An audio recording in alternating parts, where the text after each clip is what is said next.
Hi అండి. Hi, నా పేరు త్రిపుర. ఐఎమ్ ఫ్రమ్ ఆంధ్ర నుంచి వచ్చామండి మేము. మా అబ్బాయి చాలా ముందు నుంచి చాలా హైపర్ గా, చాలా స్పీచ్ లేకుండా చాలా ఇదిగా ఉండేవాడు. నేను ఇన్స్టాగ్రామ్ లో చూసి నేను ఇందులోంచి వచ్చానండి.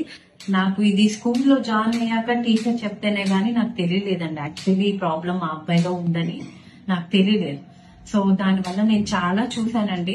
నేను బయట కూడా స్పీచ్ థెరపీ అని ఇప్పించాను, ఆక్యుపేషనల్ థెరపీ అని ఇప్పించాను. దానివల్ల కూడా అంత రిజల్ట్ నాకు రాలేదు. చాలా మంది రివ్యూస్ కూడా నేను చాలా చూసాను. రివ్యూస్ కూడా చాలా పాజిటివ్ గానే ఉన్నాయి. సో ఆ రివ్యూస్ కూడా చూసి నేను వచ్చాను. గూగుల్లో వెతికాను దీని గురించి. దాని తర్వాత ఆ ప్రథమ ఆయుర్వేదం వైజాగ్ లో ఉందని నాకు వచ్చింది. సో మా ఊరు నుంచి వైజాగ్ వెళ్లి మేడం ని కలిసి మేడం కి మొత్తం మా అబ్బాయి ప్రోగ్రెస్ మొత్తం చెప్పాను. మా అబ్బాయి ఇట్లా హైపర్ ఉంటాడు, స్పీచ్ ఇంకా డిలే అవుతోంది. అప్పటికి మా అబ్బాయి 5 years అండి. ఆవిడ చాలా బాగా రిసీవ్ చేసుకున్నారు అండ్ చాలా బాగా ట్రీట్మెంట్, మెడిసిన్స్ కూడా ఇచ్చారు. త్రూ మెడిసిన్స్ మా అబ్బాయి చాలా రికవర్ అయ్యాడు. విత్ ఇన్ 6-7 months లో మా అబ్బాయిలో చాలా మార్పు వచ్చింది త్రూ మెడిసిన్స్. సో నాకు చాలా కాన్ఫిడెన్స్ వచ్చేసింది కూడాను. బయట చాలా నేను థెరపీని తీసుకున్నాను.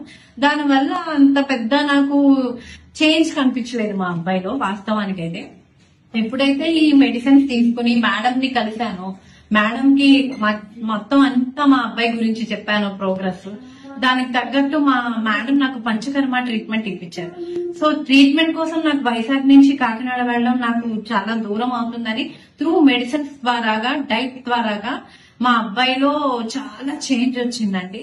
స్కూల్లో అయితేనే బిహేవియర్ చూసి ఏమీ లేవు, చక్కగా మాట వింటాడు, చక్కగా అన్ని అర్థమవుతాయి. కానీ ఇంకా కొన్ని ప్రాబ్లమ్స్ ఉండడం వల్ల మేడం నేను యాక్చువల్లీ ఢిల్లీలో ఉంటాను, మా అత్తగారికి ఢిల్లీ. సో మేడం ఢిల్లీలో బ్రాంచ్ పెట్టారనగానే అమ్మయ్య నాకు చాలా దగ్గర ఫస్ట్. సో నేను మేడం ని మళ్ళీ ఢిల్లీలో కలవడానికి నేను వచ్చాను. మళ్ళీ ఆ చిన్న ప్రాబ్లమ్స్ రికవర్ చేసుకుందామని నేను మళ్ళీ మేడం దగ్గర కలిశాను. అండ్ మీ అందరికి నేను సజెస్ట్ చేసేది ఏంటంటే, మీ దగ్గర చుట్టుపక్కల కూడా ఎవరికైనా ఈ ప్రాబ్లమ్స్ ఉంటే ప్లీజ్ దయచేసి యూ కన్సల్ట్ ప్రథమ ఆయుర్వేదం.